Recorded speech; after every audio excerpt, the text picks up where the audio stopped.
Il y a environ 7% de la population mondiale qui détient ou a détenu de la crypto-monnaie, donc quasiment une personne sur 10, c'est énorme. Il n'est pas possible, en étant sain d'esprit et en se posant une vraie question sur comment fonctionne Bitcoin, de dire ça repose sur rien. Le réseau virtuel consommerait plus de 140 000 gigawatts. Ça représente plus, par exemple, qu'un pays comme les Pays-Bas. C'est quand même le produit financier qui leur a rapporté le plus gros succès. Bienvenue sur Les Investissables, le seul podcast de France où l'on débat sur les solutions d'investissement. Je suis Alexis Bier, ingénieur patrimonial de formation. J'ai fondé Sanala Patrimoine, un cabinet qui accompagne les chefs d'entreprise et les cadres sur des sujets primordiaux, tels que la rémunération, la trésorerie ou encore la cession d'entreprise. La genèse de ce podcast, elle est simple. Je suis avant tout un grand consommateur. Mais force est de constater que les podcasts sur ce sujet sont souvent lisses et manquent de neutralité. Aujourd'hui, on change les règles. Ici, aucun invité ne sera sur un piédestal. À chaque épisode, une solution d'investissement, deux avis. Un pour, un contre. Maintenant, place au débat. Bonjour, bienvenue sur notre épisode pour un épisode atypique. Très atypique. Un format complètement nouveau, mais qui va être super. Donc on est sur notre podcast Les Investissables et aujourd'hui on va débattre sur un sujet passionnant qui déchaîne les foules, la crypto-monnaie. Et on va se concentrer principalement sur le Bitcoin. Et justement, alors je sais pas si tu connais un peu le principe, l'objectif de la chaîne c'est qu'on puisse débattre finalement sur chaque classe d'actifs. Donc un coup on parle d'immobilier, un coup de bourse et on n'avait jamais encore parlé de crypto-monnaie.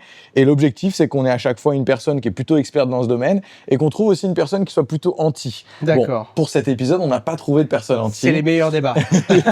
Donc, je vais endosser le rôle de la personne anti et l'objectif, c'est vraiment que je dresse un petit peu tous les contre-arguments qu'on peut citer sur la crypto et le Bitcoin et qu'un expert nous donne son avis.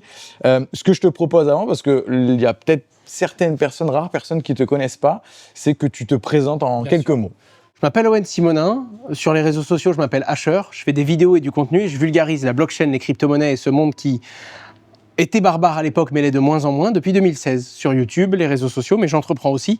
Je suis le CEO et fondateur d'une société qui s'appelle Meria et qui propose une plateforme qui permet d'acheter, d'échanger, de détenir et de faire travailler son capital en crypto-monnaie. Ok, hyper intéressant. Je suis très content aujourd'hui de pouvoir échanger avec toi. On a eu du mal à faire cet épisode, mais on y arrive. On s'est battu, on a été chercher, jusqu'à la dernière minute, on a été dans le combat pour avoir un lieu, une salle. Et c'est clair. Ça nous fait un petit contexte avec un bruit environnant. Non, mais c'est super. Et je suis doublement content pour deux raisons. La première, c'est que tu es un des créateurs de contenu sur la partie crypto les plus experts et qui apportent le plus de valeur depuis très longtemps. Donc, j'aime m'entourer justement de ces experts pour nos débats, pour apporter beaucoup de valeur. Donc ça, c'est la première raison. Et il y en a une deuxième, c'est un peu plus personnel. Moi, je suis rentré par la porte de l'investissement en 2019. J'ai découvert à l'été 2019 les crypto-monnaies. D'accord. Et en fait, j'ai découvert en regardant tes vidéos à l'époque. Et j'étais pas du tout dans ce domaine. Un plaisir. T'as acheté tôt du coup? J'ai acheté tôt, en Très 2019. Oui, donc relativement tôt quand même. On s'était déjà pris une première baisse après 2017, mais en effet, il y a eu des prix assez attractifs. Bon, j'avais pas encore beaucoup de levier à cette époque-là, mais j'ai connu des prix attractifs. Et donc à l'époque, j'étais dans un domaine complètement autre. Je faisais des études dans le commerce et le marketing. D'accord. Et en fait, j'ai tellement aimé cet environnement que j'ai découvert aussi un peu à travers tes vidéos que j'ai décidé de réorienter mes études dans le monde de la finance et de fil en aiguille dans la gestion de patrimoine. Et aujourd'hui, 6 ans plus tard, j'ai monté mon cabinet, etc. Et donc, je voulais aussi te le dire parce que des fois, t'es pas au courant. Un plaisir, mais exactement. Et merci. Je me rends compte de beaucoup de gens qui font des choses formidables aujourd'hui. Et des fois, ça m'arrive même dans des grosses structures où j'essaie d'aller chercher un partenariat, quelque chose, et de voir quelqu'un là-haut à la direction qui me dit « J'ai découvert la crypto sur ta chaîne ». Et c'est là que je me rends compte que Internet, nos podcasts, nos vidéos, des fois, c'est une boule de neige qui nous dépasse et qui peuvent faire avoir des déclics à des gens qui feront peut-être même plus que nous, donc c'est un plaisir. Ouais, non, trop bien, trop bien. Pourquoi on s'intéresse à la crypto-monnaie aujourd'hui? Pourquoi la gestion de patrimoine s'y intéresse de plus en plus et t'en sais quelque chose? Aujourd'hui, c'est une classe d'actifs qu'on ne peut plus éviter, qu'on ne peut plus regarder seulement du coin de l'œil. Alors là, il y a une baisse, on est en novembre 2025 en fonction de l'épisode, la date à laquelle il sortira. On a connu une baisse ces dernières semaines, mais on est quand même sur une capitalisation de plus de 3 000 milliards de dollars, ce qui fait plus, par exemple, que toutes les sociétés du CAC 40 réunies, donc c'est quand même quelque chose d'énorme. Il y a une étude qui a été faite par Crypto.com en 2024 qui nous dit qu'il y a environ 7% de la population mondiale qui détient ou a détenu de la crypto-monnaie, donc quasiment une personne sur 10, c'est énorme. Et si on regarde, on parle d'investissement d'un point de vue de rendement, de rentabilité, on est sur une classe d'actifs, si on se concentre sur le Bitcoin, qui a un TRI, un taux de rendement annuel, qui est de l'ordre à peu près sur les 10 dernières années de plus de 70%. Donc quelque chose de monstrueux et qui bat toutes les autres classes d'actifs. Ce que je te propose, c'est qu'on démarre dans un premier temps par une série de questions-réponses. Il y en a 5. Tu me réponds par oui ou par non. C'est parti. Ok ? Selon toi, est-ce que Bitcoin a vocation à devenir un moyen de paiement ? Oui. Ok. C'est dur parce que c'est très restrictif. Hein. On aura le temps de développer. Enfin, peut-être. Est-il trop tard pour investir dans Bitcoin ? Non. Non. Ok. Bitcoin et écologie, est-ce possible ? Oui. Ok. Oui. Le Bitcoin est-il une réserve de valeur ? Oui. Ok. Penses-tu que le Bitcoin atteindra $1 million dans le futur ? Oui. Ok.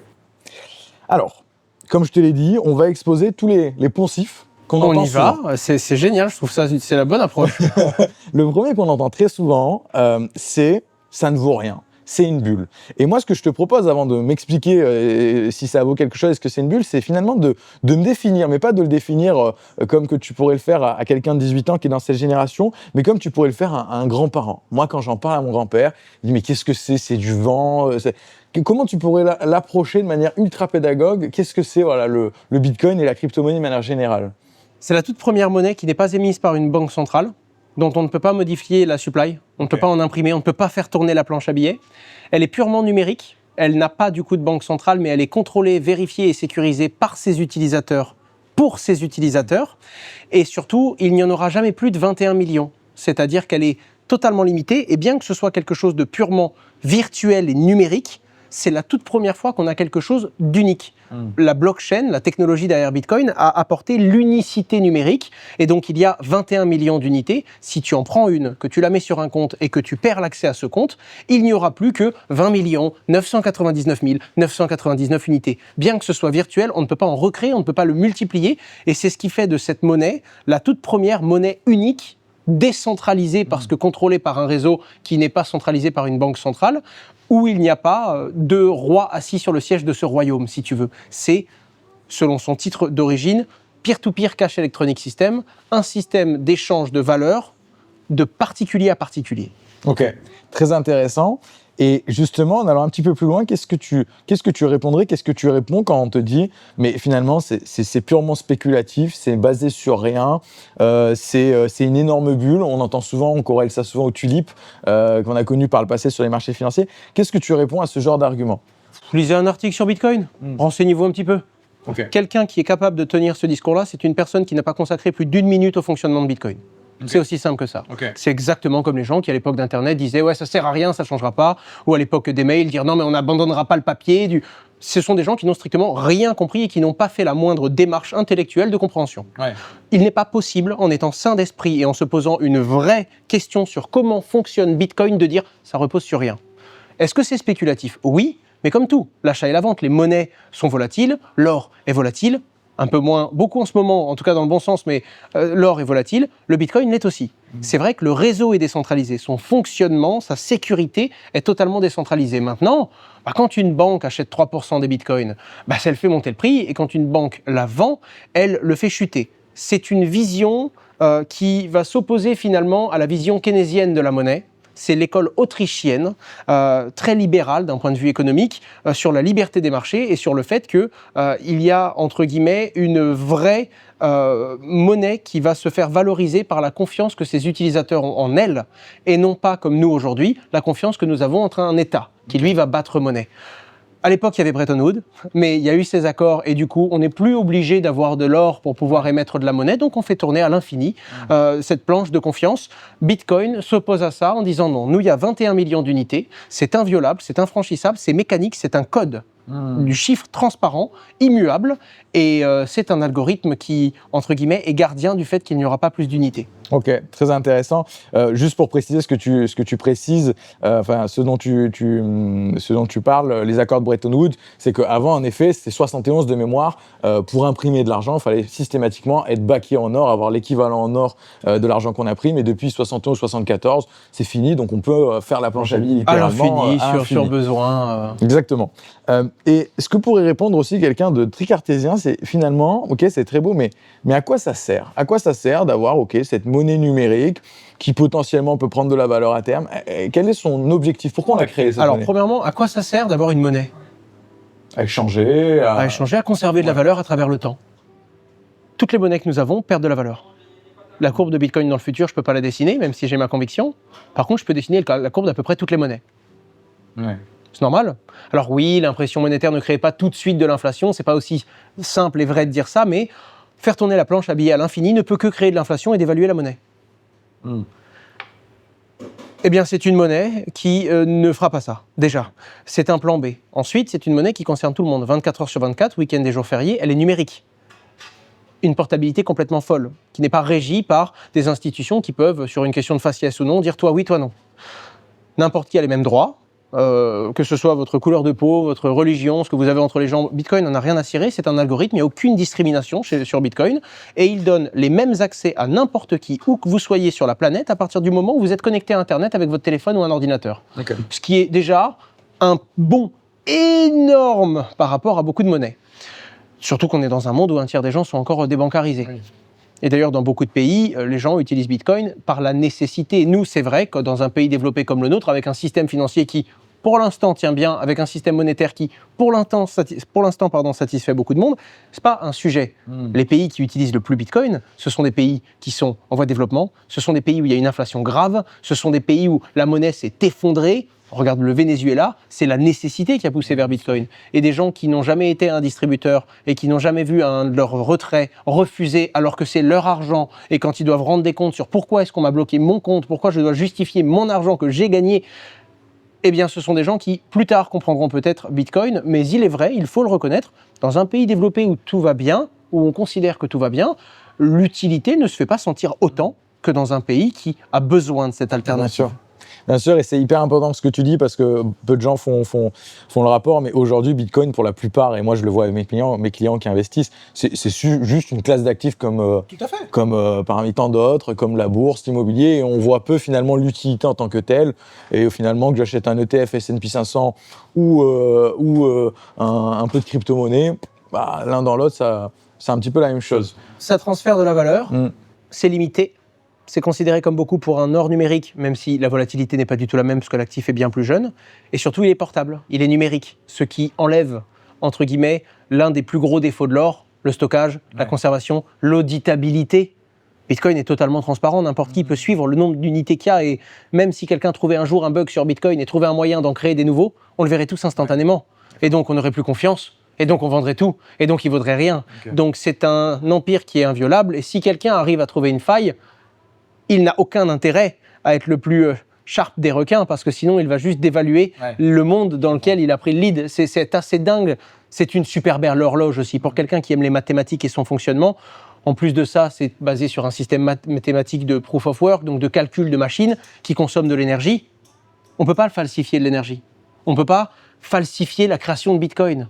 Et donc, un État qui voudrait prendre le lead sur Bitcoin, ça se verrait. Il aurait besoin d'une énergie complètement dingue. C'est Henry Ford qui, en 1920, a voulu créer une monnaie sur l'énergie, et c'est Satoshi Nakamoto qui a réussi à le faire en 2008. C'est au-delà de tout ce qu'on vient de dire et au-delà des convictions qu'on peut avoir sur l'actif ou non, c'est techniquement extraordinaire ce qui a été fait. Car c'est pas la première tentative de crypto-monnaie, mais c'est la première qui marche, qui est décentralisée, et qui a un temps de fonctionnement, un uptime, supérieur à celui de Google, Amazon et Twitter réunis. Okay. C'est 99,998% depuis son lancement en 2009. Qu'est-ce que tu appelles un uptime ? Le temps de fonctionnement. Okay. Donc le truc, il a eu quelques bugs, quelques instants, mais depuis son lancement en plus de 15 ans du coup, ça fonctionne tout le temps et bien mieux que les meilleurs services centralisés de ce monde. Ok, très intéressant. Tu l'as beaucoup dit, ce mot, et justement, c'était une de mes prochaines questions, c'est la question de la volatilité. En effet, nous, la plupart des personnes qui s'intéressent à Bitcoin en France s'intéressent peu forcément à sa réserve de valeur ou à ce moyen de paiement, etc., mais plutôt à un investissement qui va me permettre de développer mon patrimoine. C'est un actif qui est très volatile. On a eu par le passé des moins 80%, des fois plus, des fois moins. Là, on parle de quelque chose qui est assez actuel en ce moment. On a connu à peu près moins 30, moins 35% sur les 60 derniers jours. Qu'est-ce que tu dirais justement à quelqu'un qui s'intéresse à Bitcoin mais qui se dit c'est quand même quelque chose qui peut se casser la figure du jour au lendemain, chose que j'ai quand même relativement moins si par exemple j'investis sur de l'or, sur des actions, sur de l'euro par exemple. Alors sur des actions, pas forcément moins. Sur de l'or, oui. C'est d'ailleurs pour ça que j'ai réfléchi quand tu m'as dit valeur refuge ou réserve de valeur. C'est pas la même chose. Ouais, je suis d'accord. Pour moi, Bitcoin n'est pas encore une valeur refuge. La valeur refuge te protège. Aujourd'hui, quand les gens ont peur, ils liquident leur valeur à risque et ils vendent leur Bitcoin parce qu'ils considèrent ça comme Nvidia. Alors que Bitcoin n'a rien à voir. Quand il y a eu le Covid, les gens ont eu peur. Bon, ils ont vite compris que ça allait faire tourner la planche à billets et que Bitcoin avait été créé contre ça, donc il a mooné et il a marqué de nouveaux records. Mais à l'instant, ils ont eu peur et Bitcoin s'est effondré. Donc il est considéré par les gens qui l'achètent comme une valeur volatile. Pour l'instant, il se reflètera dans le cours de la volatilité. Plus il y a de volume, plus il est véloce, moins il est volatile. 2017, explosion x 350. 2021, explosion x 38. 2024, explosion, il a refait son x3 x 4. La volatilité baisse très fortement, même si oui, ça reste volatile. Ce que moi je répondais, c'est premièrement, il faut lisser ça dans le temps. Quelqu'un qui veut investir X euros, divisez-le par 24 et vous mettez ce montant chaque mois pendant 2 ans. On va investir sur une tendance, on n'investit pas sur un instant T.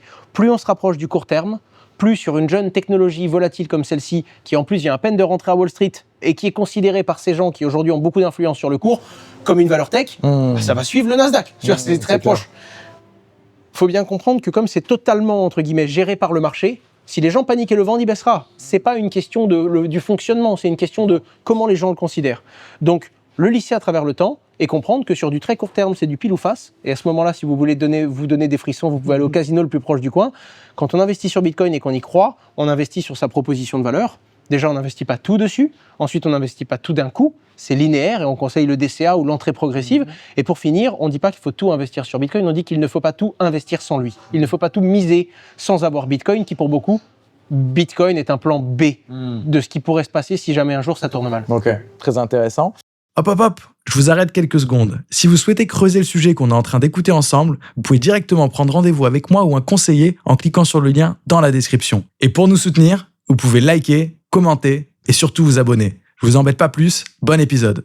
Et est-ce que tu peux nous dire 2 mots? Donc je rappelle, on est en novembre 2025 à l'heure où on tourne. Le Bitcoin doit être aux alentours de 85-87 000 $. Qu'est-ce qui s'est passé finalement depuis ces 60 derniers jours pour qu'on ait une chute aussi importante que celle qu'on vient de vivre? Il y a plusieurs raisons. La plupart des raisons sont macro. Globalement, la vraie raison, c'est Bitcoin est parti de 30-40 000 $. Il est monté à 125 000 à un moment, même si c'est un très bon actif et même s'il les vaut, et même si pour beaucoup il vaut plus. Un être humain qui a mis de l'argent sur un truc qui a fait x4, il vend. Quand il vend, ça baisse. C'est simple. Et d'ailleurs, Internet, tout le monde avait raison, ça allait changer le monde. Il y a eu la bulle d'Internet quand même. C'était pas du vent, c'était pas du bullshit. La technologie était là. Sauf qu'il a fallu 40 ans pour qu'elle change le monde. 30 ans. Donc, naturellement, il y a aussi une question de là, on parle de bulle de l'IA. L'IA va vraiment changer le monde. La bulle, c'est est-ce que ça va juste pas trop vite? Parce que quand ça va trop vite, à un moment ça vend. Quand les gens vendent, ils se disent mais ça va baisser, je dois vendre avant les autres. Et donc ils font baisser. C'est aussi simple que ça. Et d'ailleurs, c'est normal quand il y a des hausses, même si ça vaut peut-être 1 million un jour, que quand ça fasse un gros multiple, il y ait des vendeurs. Parce que quelqu'un qui ne vend jamais, c'est pas un bon investisseur. La deuxième chose, c'est comme ça vient de rentrer par Wall Street, ils ont pris énormément de positions. BlackRock a sorti un ETF. Bitcoin a battu des nouveaux records et c'est Wall Street qui investit massivement dedans.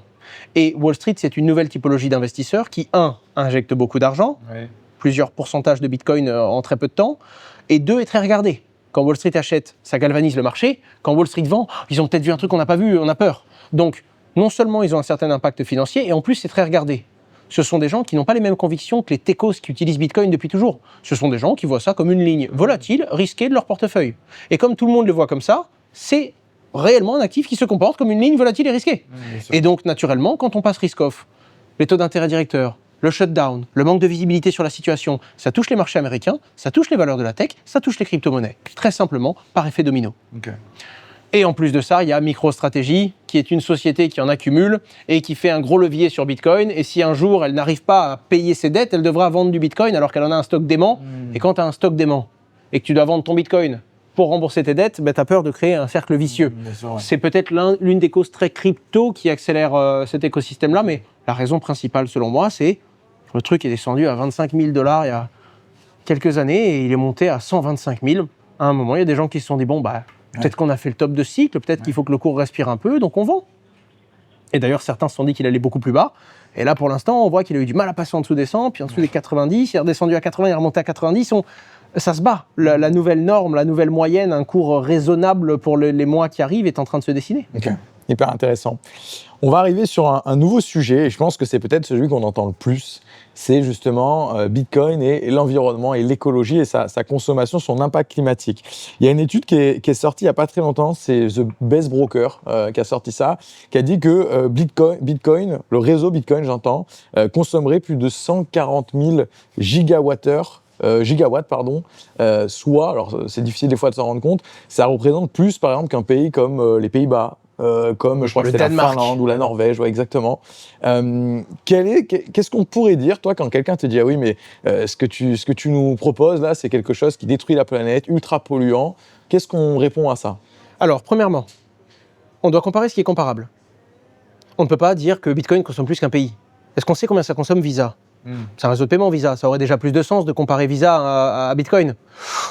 Comparer au Danemark, ça n'a pas de sens, premièrement.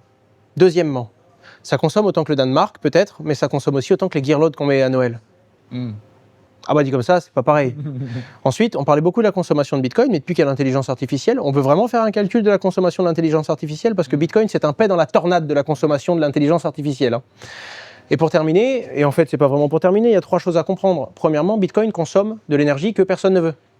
Plus de 55% de l'énergie de Bitcoin, alors à plus ou moins 10% selon les études, c'est de l'énergie totalement renouvelable. C'est pas parce que les mineurs de crypto-monnaies sont des bons samaritains et qui pensent à la planète, soyons francs, ils en ont rien à cirer. Mais c'est parce qu'ils vont dans un pays où ils vont autoconsommer sur place de l'énergie que personne ne veut, comme par exemple l'Islande, avec les sources géothermales. Bref, on va pas déménager là-bas pour baisser sa facture d'électricité, mais on va installer une ferme de minage là-haut. Pareil, il y a des barrages qui mériteraient d'être installés un peu partout dans le monde, mais on ne peut pas acheminer l'énergie et la stocker comme on veut. Donc il y a des endroits où il y a vraiment une capacité de générer de l'énergie, mais on n'a pas les moyens de financement de faire ce barrage.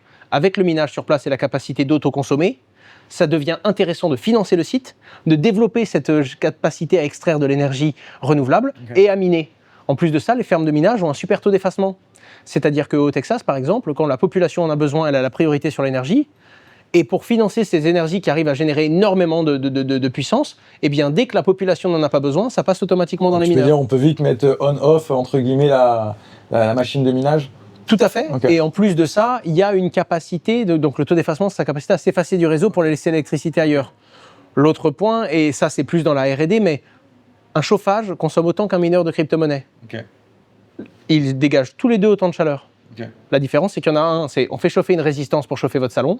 L'autre, c'est on fait chauffer une machine qui dégage de la chaleur et qui fait des calculs pour sécuriser un réseau. On n'a pas encore réussi à faire le chauffage parfait qui consomme rien et qui en plus mine du Bitcoin. Mais ce que je veux dire, c'est qu'il y a des alternatives. Il ne faut pas foutre à la poubelle tout de suite l'innovation, mais pour certains, c'est une vraie capacité de financer et de trouver des solutions avec de l'énergie renouvelable. Maintenant, oui, il y a des gens qui vont au moins cher dans des pays où des fois, c'est de l'énergie qui est générée de façon complètement avec de l'énergie fossile et c'est pas forcément bon pour la planète, mais en tout cas il y a une réflexion qui est dingue, il y a une vraie vertu à étudier la rentabilité qu'on peut apporter grâce au minage de Bitcoin et globalement ceux qui disent ouais ça consomme donc c'est pas bien, ce sont des gens qui déjà n'ont aucune proportion en tête parce que oui on pourrait comparer ça à tous les frigos qu'il y a dans un pays mais ça n'aurait pas de sens comparer ça à un autre système de paiement et si on avait les chiffres exacts de Visa en comptant les salariés, en comptant les équipes, en comptant Mastercard, peut-être qu'on pourrait se dire, en fait, un réseau de paiement comme Bitcoin, c'est génial. Et là, on parle que de Bitcoin. Si on parle d'Ether, c'est déjà 1000 fois moins en termes de consommation. Oui, il y a une autre méthode. Voilà, alors que Bitcoin, c'est la plus grosse des crypto-monnaies, c'est pas le réseau le plus utilisé quantitativement. D'accord. Donc, il y a d'autres crypto-monnaies qui consomment 1000 fois moins. Oui, ça consomme autant qu'un petit patelin au Danemark pour ces autres crypto-monnaies, et ça fait des moments où il y a... C'est les réseaux de transactions les plus utilisés au monde. Donc, en réalité, c'est une avancée incroyable. Ok. Très intéressant. Très intéressant. On va aller sur un poncif qui revient aussi. C'est tout ce qui est lié finalement à blanchiment d'argent. Exactement. Oh là là, c'est fou, je les connais tous. À l'arnaque. On associe encore, alors un peu moins quand même. Depuis quelques années, un peu moins, mais à l'époque, c'était à la Bitcoin égale dark web égale arnaque. Et on en a eu encore récemment, et même moi, je peux en témoigner. Moi-même, j'ai subi des DPEG, j'ai été exposé à l'UST, Terra Luna, etc. C'est pas forcément des arnaques, mais il y a énormément de risques qui existent aujourd'hui dans la crypto-monnaie et dans le Bitcoin. Qu'est-ce que tu dirais, toi, à quelqu'un qui a jamais mis les pieds là-dedans, qui va investir ses premiers 1000 ou 10 000 euros, mais qui se dit, j'entends parler tellement de choses que je sais pas si c'est une bonne idée. Comment... La première chose, c'est qu'il a raison. Parce que s'il a pas peur, il va faire une connerie. L'argent rapide existe, mais uniquement parce qu'on peut le perdre rapidement. L'argent facile n'a pas été inventé en crypto. Donc, Le problème, c'est comme c'est très complexe et qu'on connaît tous quelqu'un qui a gagné beaucoup, on se dit mais pourquoi pas moi?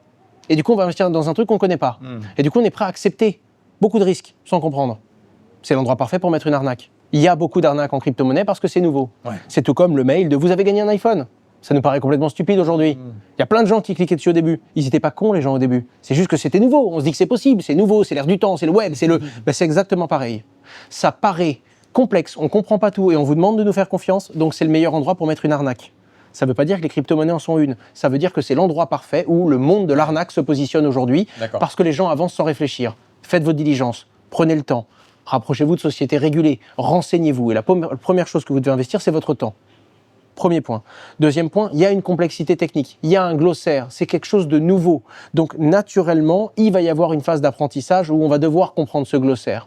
Et donc le fait qu'il y ait une incompréhension globale, ça donne l'impression qu'on peut avoir gagné un iPhone sans rien faire. C'est pas vrai. Il n'y a pas d'argent facile, il n'y a pas d'argent magique. Il faut comprendre quand on gagne qu'on a pris des risques. Si on comprend qu'on peut gagner beaucoup et qu'il n'y a pas de risque, si on vous promet un rendement, c'est pas vrai. Ouais. Ça n'existe pas, même en crypto-monnaie, il n'y a pas de promesse de rendement. Aucune, jamais. Il faut juste l'avoir en tête. Et le dernier point, c'est que comme c'est un environnement qui est technologique, qui se fait et qui se développe, même quand on est passé de l'autre côté, il y a des nouvelles initiatives, il y a des nouveaux projets et donc il y a de la casse. Parce que c'est un nouvel écosystème qui est en cours de régulation, c'est un écosystème qui va très vite, qui propose des solutions qui dans 3 mois seront peut-être à la mode alors que dans 4 mois elles seront peut-être auditées. C'est pas le bon ordre. Et donc il faut juste avoir conscience de ça. Si on va chercher des rendements, on parlait de certains DPEG. Oui, il y a eu des DPEG, c'est vrai, sur une monnaie qui proposait 20% de rendement par an. C'est ça, ouais. Il y avait des indices quand même. C'est fou, mais ce que je veux dire par là, c'est que on l'a vécu nous-mêmes sur la demande entre ce que voulaient nos clients et ce que certains assets ont fait. Il y a des rendements qui sont forts, qui sont attractifs. Il n'y a pas d'argent facile, il n'y a pas d'argent magique. Quand il y a un haut rendement, vous pouvez aller le saisir, car ça existe et des fois ça ne dure pas. Donc il faut être capable de saisir et d'être opportuniste. Mais quand on se positionne sur ces rendements-là, il faut savoir qu'il y a un risque qui est au moins proportionnel à ce qu'on a. Il n'y a juste pas de magie. Bien sûr. Et je suis d'accord avec toi. Moi, je parle à titre perso. Donc, à cette époque-là, tu vois, je suivais beaucoup de créateurs de contenu. Et il y avait aussi toute une espèce d'embrigadement entre certains créateurs qui te disaient, mais si, moi, je me souviens de la période des forks OHM. Tu dois sûrement te rappeler, non? Fork OHM. Ouais, ça te parle pas, un truc dans le genre? Où on te promettait des rendements. Alors, je sais plus du tout le fonctionnement, mais c'était des milliers de pourcentages par an. Et tu avais plein de petits créateurs sur Twitter. Il y avait beaucoup d'infos sur Twitter à l'époque, avec 10, 15 000 abonnés qui te disaient oui, moi j'ai fait tant, etc. Et du coup, tu avais toute une espèce d'environnement où tu disais mais oui, en fait. Il faut moi, la peur de rater le train, exactement. Et pourquoi pas moi? Et donc, tu étais là et tu disais allez, je mets mes $1000 là-dessus. Et puis en fait, tu les retrouvais jamais, la plateforme se faisait siphonner, etc. Donc, c'est vrai que tu as raison, c'est un environnement aussi où beaucoup de gens aiment étaler entre guillemets leur réussite et où on a facilement envie d'aller répliquer ce qui peut avoir été fait. Il y a un petit truc quand même à avoir en tête, c'est que pourquoi c'est en lien avec le deep web et pourquoi on a cette image? Parce qu'au début c'était la monnaie utilisée sur le deep web, jusqu'à ce qu'ils se rendent compte qu'en fait elle était traçable à vie et que c'était la pire idée du monde, parce que si tu veux acheter ta petite boulette de cannabis, ne laisse pas une trace indélébile sur un logiciel qui pourra remonter jusqu'à toi dans 5, 10 ou 15 ans, c'est con. 0,16% de blanchiment selon la dernière étude de Chainalysis sur le Bitcoin, contre 3% je crois sur l'euro et 4% sur le dollar. Donc toute proportion gardée, 10 à 20 fois moins. Ouais. Donc non, ça ne sert pas à blanchir. Il y a du blanchiment comme tout flux monétaire au monde, mais incomparable, parce que c'est vraiment une mauvaise idée d'utiliser Bitcoin pour faire ce genre d'activité illicite.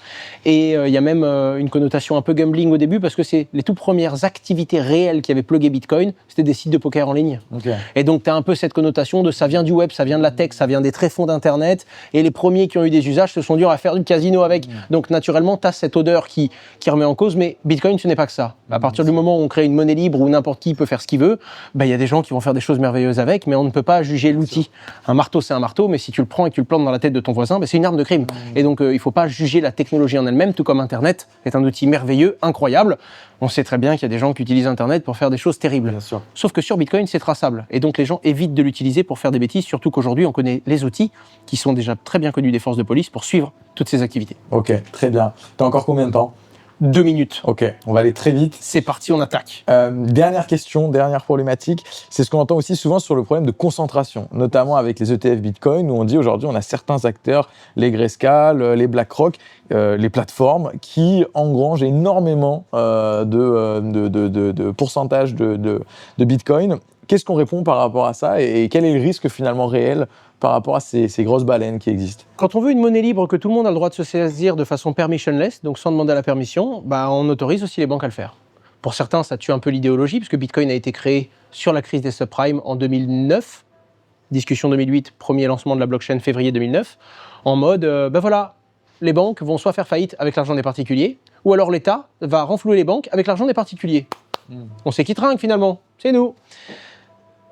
Le deuxième problème, c'est, ok, mais concrètement, si tu regardes réellement comment ça fonctionne, les banques ne peuvent qu'en accumuler. Ouais. Elles ne contrôlent pas le réseau. Elles ne peuvent pas virer certains utilisateurs, elles ne peuvent pas modifier les règles de la blockchain, elles ne peuvent pas augmenter les frais du réseau, elles ne peuvent pas... Le réseau reste décentralisé. Elles peuvent juste s'accaparer une partie des unités. Premièrement, c'est ironique. Aujourd'hui, on a du retail qui dump sur BlackRock. Généralement, historiquement, c'est l'inverse sur les actifs. Quand BlackRock commence à vendre au retail, c'est que c'était le moment d'aller chercher une exit d'or. Donc les gens se plaignent, mais c'est quand même sympa de voir un actif qui se débarque comme ça.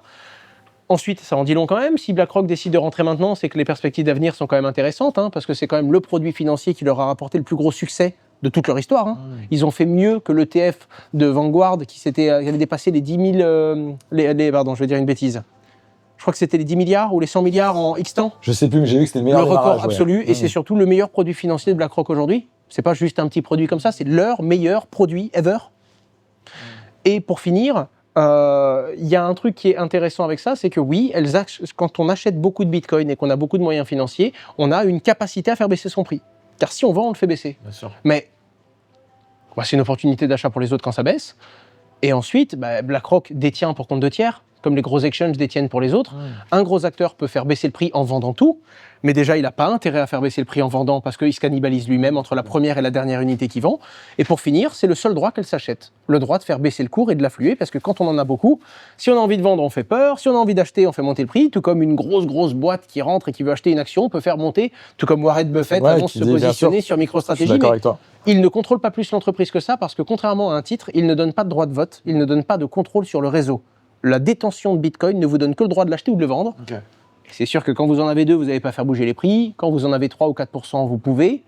Mais en réalité, qu'ils fassent baisser les prix, il y aura des gens pour acheter, parce que la conviction, elle, contamine de plus en plus de monde. Et généralement, quand on découvre les crypto-monnaies, on ne fait pas demi-tour. Ok. Je vais finir avec la dernière question, parce qu'on est en train de dépasser l'horaire. Hors crypto-monnaie, hors Bitcoin, cite-moi un actif sur lequel tu investirais pour les 10 prochaines années. C'est la tradition dans le podcast. L'or ? L'or ? Ok, super. Écoute, merci en tout cas pour cet échange, pour la logistique, parce que ça n'a pas été facile. On a réussi, on s'est battu, je suis très content. Vraiment, merci beaucoup à toi et de ta patience. Au plaisir de te recroiser, et vraiment super moment. Merci beaucoup. À bientôt.